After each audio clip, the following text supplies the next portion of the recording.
Kolkata night Riders দলের মধ্যমণি হলেন রিঙ্কু সিং। তিনি একা হাতেই যে কোনো সময় কঠিন ম্যাচের মোড় ঘুরে দিতে পারেন। অনেকেই তাকে মহেন্দ্র সিং ধোনির পর ভারতীয় ক্রিকেট দলে ফিনিশারের তকমা দিয়েছেন। ইতিমধ্যে রিঙ্কুকে নিয়ে একটা নতুন খবর শুনতে পাওয়া যাচ্ছে। আগামী আইপিএল মরশুমে রিঙ্কু নাকি কলকাতা নাইট রাইডার্স ছেড়ে দিতে পারেন। আর নাইট সমর্থকের একাংশ এই কথা বলতে শুরু করেছেন। কিন্তু কেন আচমকা এই জল্পনার সূত্রপাত হলো? বন্ধুরা, ভিডিওটি শুরু করার আগে ক্রিকেটের সমস্ত আপডেট পেতে ও আইপিএলের সমস্ত আপডেট পেতে, আর তুমি যদি চাও কেকেআর এই বছর আইপিএল চ্যাম্পিয়ন হোক, তাহলে অবশ্যই আমার চ্যানেলটিকে সাবস্ক্রাইব করে দিও আর লাইক কমেন্ট শেয়ার অবশ্যই করো।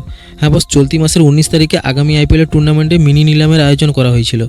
এই নিলামের অনুষ্ঠানে কলকাতা নাইট রাইডার্সে কার্যত ইতিহাস তৈরি করেছে।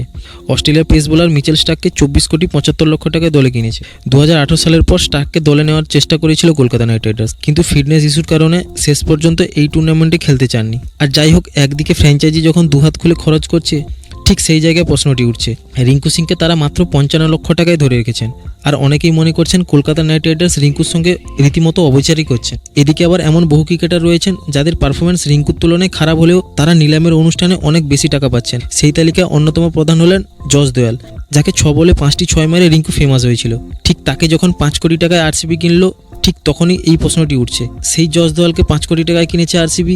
রিঙ্কু সিং তার বিরুদ্ধে এমন ব্যাট করেছেন যে তিনি পরের ম্যাচগুলিতে খেলতেও পারেননি। আর সেই জায়গায় রিঙ্কু কেন 55 লক্ষ টাকা নাইট রাইডার্সে পড়ে থাকবে, তা নিয়ে অনেক প্রশ্ন তুলছেন ফ্যানেদের কথায়। রিঙ্কু এমন একজন ক্রিকেটার যার কোটি কোটি টাকা পাশাপাশি ভারতীয় ক্রিকেট দলেও তাকে আপাতত নিয়মিত দেখতে পাওয়া যাচ্ছে।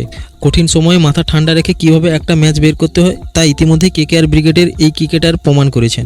সবথেকে বড় দুঃখের কথা, 2018 সালে কলকাতা নাইট রাইডার্স রিঙ্কুকে 80 লক্ষ টাকায় কিনেছিল, কিন্তু 2022 সালে মেগা অকশনে তাকে ছেড়ে দেওয়া হয়। এরপর আবার 2022 সালে তাকে 55 লক্ষ টাকায় তুলে নেয় কেকেআর। আর এর থেকে বড় অবিচার এখন কি হতে পারে?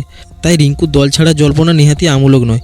বন্ধুরা, তোমরা অবশ্যই জানিও রিঙ্কু কি ঠিক বিচার পাচ্ছে নাকি রিঙ্কুর দল ছাড়া